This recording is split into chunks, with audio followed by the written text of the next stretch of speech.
గత 20 రోజులుగా మీరు మంగ్లీ గారి తెలుగు రాష్ట్రాల్లో ఏం జరుగుతుందో మంగ్లీ గారి ఇష్యూను మీరు మొత్తం చూస్తున్నారు. నిజంగా వ్యవస్థలు ఎంత చెడిపోయినాయంటే ఈ వ్యవస్థలు పేదోనికి పనిచేయవు అని మరొకసారి నిరూపితమైంది. మేమేమో కావాలని అబండాలు వేయట్లేదు. మంగ్లీ గారికి మధుకు సంబంధం లేదని చాలా క్లియర్గా చెప్పింది. పంజాగుట్టలో కానీ పంజాగుట్ట ప్రెస్ మీట్లో తను చాలా క్లియర్గా చెప్తూ మధుగాడనే ఒక వ్యక్తి 3 సంవత్సరాల నుంచి వాడు ఇదే దందా చేస్తున్నాడు అనుకుంటా చెప్పింది.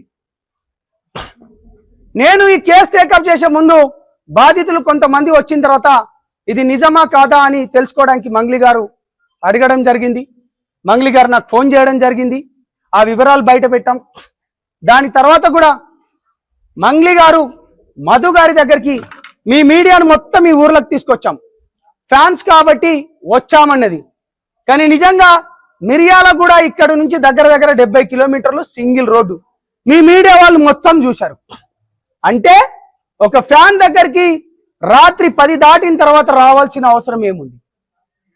ఈ ఇల్లు ఈ ప్రజలు చెప్తున్నారు, నేను కాదు చెప్పేది.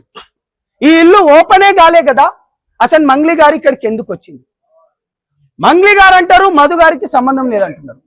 దీంట్లో ప్రధానంగా మధు, హిమాకాంత్ రెడ్డి, శివ ఇంటర్నల్ గా అవుటర్నల్ గా మంగ్లీ గారి పాత్ర ఉంది. ఏ విధంగా చెప్తున్నామంటే మేము ఇప్పటికే మంత్రి గారి మనవడి యొక్క ఆడియో రిలీజ్ కూడా మేము చేయడం జరిగింది. అనేక మంది మొబైల్లో ప్రామిసరీ నోట్లతో పాటు వాళ్లకు డబ్బులు ఇచ్చింది కూడా మీరందరూ చూసి వేశారు. ఇవాళ ప్రజలు మొత్తం చాలా క్లియర్ గా డబ్బులు ఇచ్చిన ప్రామిసరీ నోట్లు కూడా చూశారు. ఇవాళ మీ మీడియాను కూడా నేను ఇక్కడికి తీసుకురావడం జరిగింది. ఇవాళ కొంతమంది అంటున్నారు ఈ సంబంధం మంగ్లీ గారిది, కేవలం మంగ్లీ గారికి ఎక్కువ మా దాంట్లో ఉన్న కొంతమంది లీడర్లు అంటే డైరెక్ట్ గా కానీ ఇండైరెక్ట్ గా కానీ సపోర్ట్ ఇచ్చుకుంటూ పోతున్నారు. నేను ఒకటే మాట చెప్తున్నాను, ఇక్కడ దాదాపు 5గురు చనిపోవడంతో పాటు ఇవాళ కూడా ఒక వ్యక్తి చనిపోయాడు పాల్తియా తండాలో. కేవలం మంగ్లీ గారే బంజారా బిడ్డనా? ఇక్కడ ఉన్న వాళ్ళందరూ వీళ్ళంతెవరు? ఇది నేను చెప్తున్న మాట కాదు, ఇవాళ తండాల దగ్గరికి తీసుకొని వచ్చిన కొంతమంది సన్నాసులు చిల్లరగాళ్ళు డబ్బులు తీసుకున్న వాళ్ళు అంటున్నారు ఇది కోర్టు పరిధిలో ఉంది, లేకపోతే ఇది పోలీస్ స్టేషన్ల పరిధిలో ఉంది కదా, మీరెట్లా జడ్జిమెంట్లు ఇస్తారు అనుకుంటా మాట్లాడుతున్నారు. అరే ఓ ఎదవల్లారా, చైత్ర అనే 6 ఏళ్ల పాప చనిపోయినప్పుడు మరి అది పోలీస్ స్టేషన్లో కేసు అయింది కదా, మరి మనమందరం సింగరేణి కాలనీ దగ్గర ఎందుకు మనం ధర్నా చేశాం? బాధితుల పక్షాన్ని ఎందుకు నిలబడ్డాం? Point number 1. Point number 2, Disha case ఈ యావత్ 2 తెలుగు రాష్ట్రాలనే కాకుండా దేశాన్ని ఊపిన ఒక కేసు. మరేం జరిగింది దిశ కేసులో? అదేవిధంగా ఎల్బీ నగర్ విషయంలో కూడా ఎల్బీ నగర్ లక్ష్మి అనే ఒక అమ్మ తనను కొట్టినప్పుడు పోలీసులు తన గురించి కూడా మరి ఎందుకు ధర్నా చేసినాం? తనకు న్యాయమయ్యే విధంగా ఇవాళ చైత్ర విషయంలో కావచ్చు పోరాడి కొట్లాడి కొంత డబ్బు కూడా ఇప్పించి తమకు అండగా ఉన్నాం. లక్ష్మి గారి విషయంలో కావచ్చు, దిశ గారి విషయంలో, అదేవిధంగా టేకు లక్ష్మి విషయంలో. ఇక ముఖ్యంగా మొన్నటికి మొన్న చెన్నై కేసు విషయం చూశారు. 9 మంది పోలీసులకు చెన్నై కోర్టు ఉరి శిక్ష వేసింది. దాంట్లో ఎవిడెన్స్ ఏముంది? ఐ విట్నెస్సే కదా. ఇవాళ ప్రధానంగా రమేష్ అనే వ్యక్తిని కూడా మీ ముందు ప్రవేశపెట్టాను. ఎక్కడున్నాడు రమేష్? రమేష్, ఆ రమేష్ ఎవరైతే డబ్బుల మూటలు తీసుకుపోయిందో ఆ డబ్బుల మూటలు తీసుకుపోయిన రమేష్ ను కూడా ప్రవేశపెట్టాము. శివకు కూడా ఇచ్చింది ప్రవేశపెట్టాము. అసలు మంగ్లీకి మధుకు సంబంధం లేదన్నది ఎందుకు వచ్చాడు? 3 సంవత్సరాల నుంచి నువ్వు వాడెవడో నాకు తెలియదు అంటున్నావు కదా, ఎందుకు వచ్చావు? మేము అంటున్నాం పోరాటాలు మీరు కోర్టులో ఉన్నాయి కూడా ఎందుకు చెప్తున్నారు అనుకుంటా అంటున్నారు. బాజాప్తగా పోరాటాలు చేస్తేనే బాధితుల పక్షాన న్యాయం అవుతుంది. మంగ్లీకి మధుకు ఉన్న సంబంధం ఇగో ఈ ఇంటి సంబంధం, ఈ ప్రజలు సంబంధం, ఈ ప్రజలు చూసిండ్రు, ప్రామిసరీ నోట్లు చూశారు.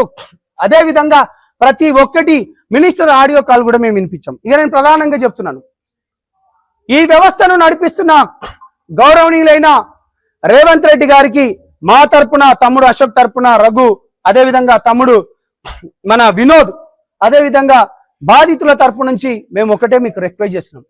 మంగ్లీ గారు మీ దగ్గరికి వచ్చి ఏదో పాటలు పాడిందనో, లేకపోతే తను సెలబ్రిటీ అనో, లేకపోతే సెంట్రల్ మినిస్టర్లతోని మంచి వాళ్ళ ప్రోగ్రాంల పాటలు పాడిందనో దయచేసి మీరు ఆ వివక్షత చూపించకండి.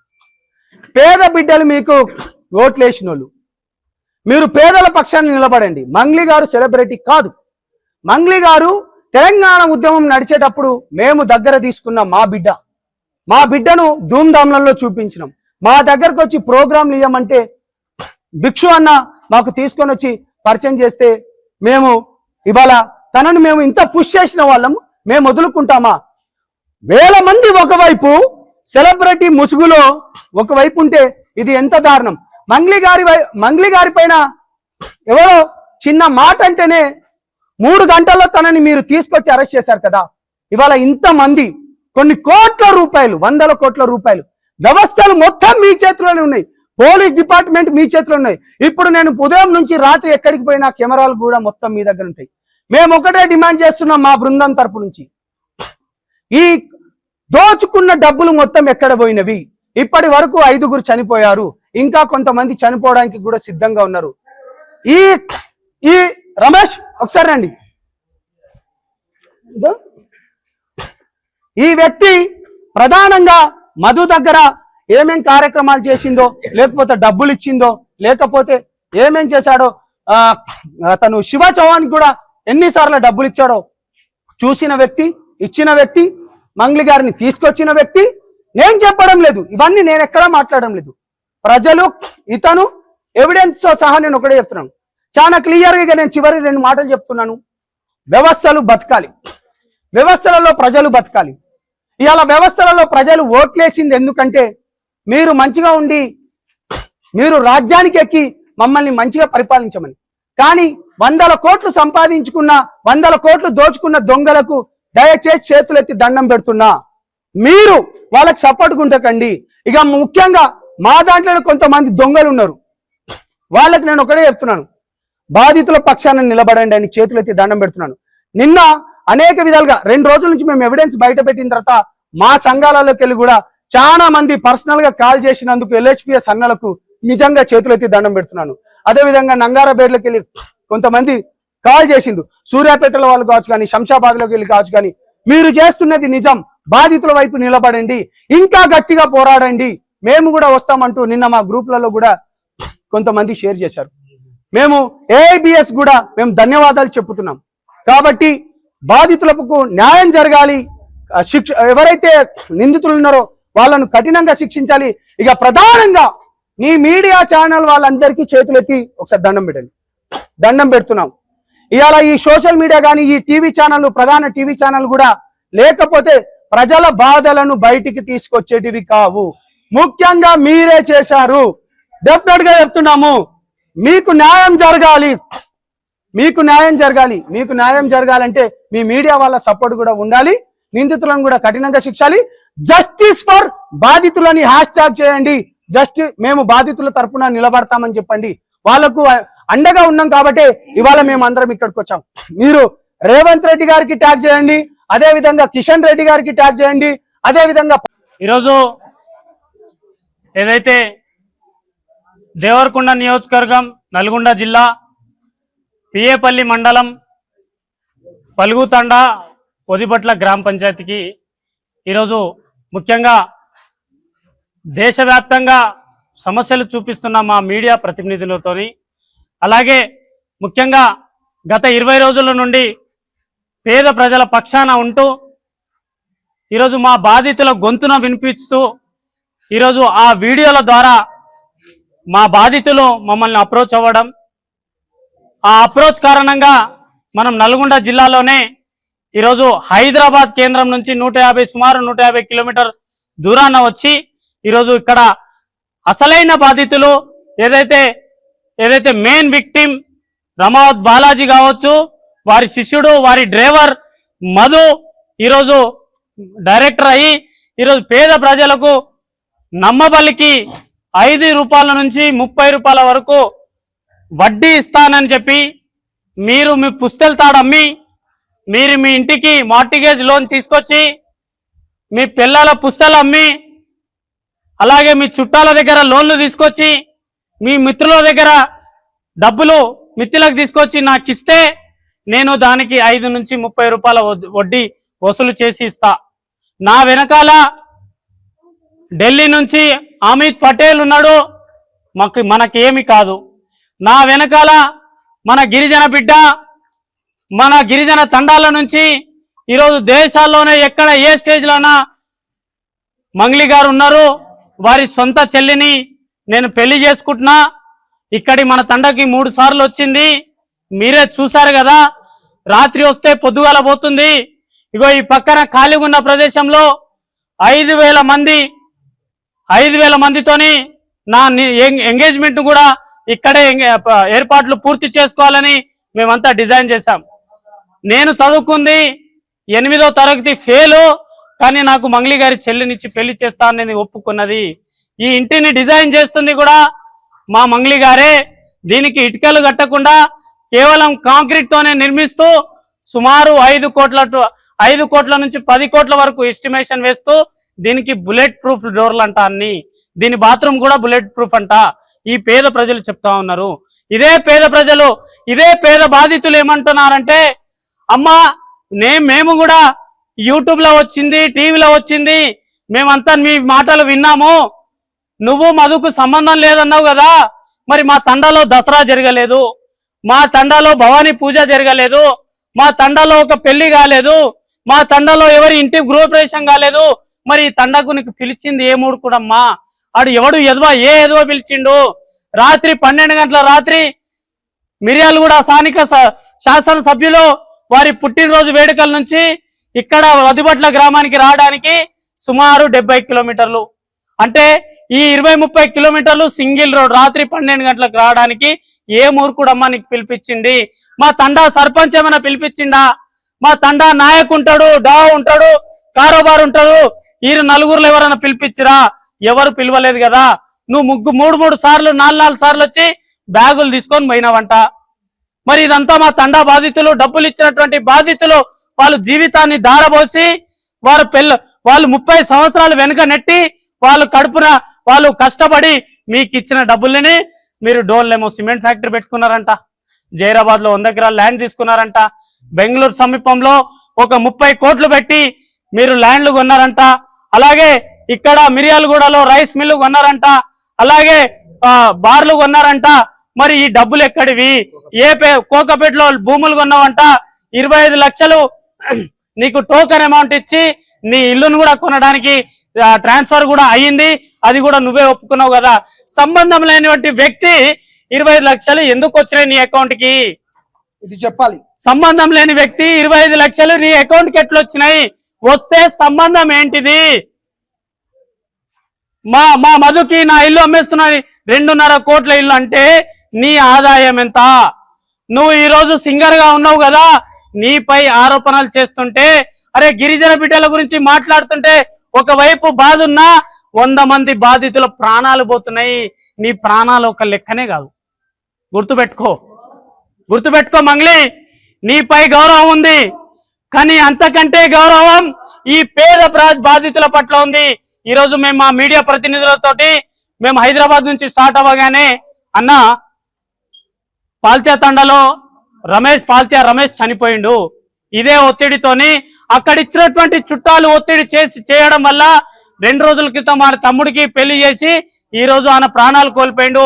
ఇంటికి వచ్చి ఆ చుట్టాలందరూ ఒత్తిడి చేస్తున్నారు, ఈ విధంగా చనిపోయిందన్న.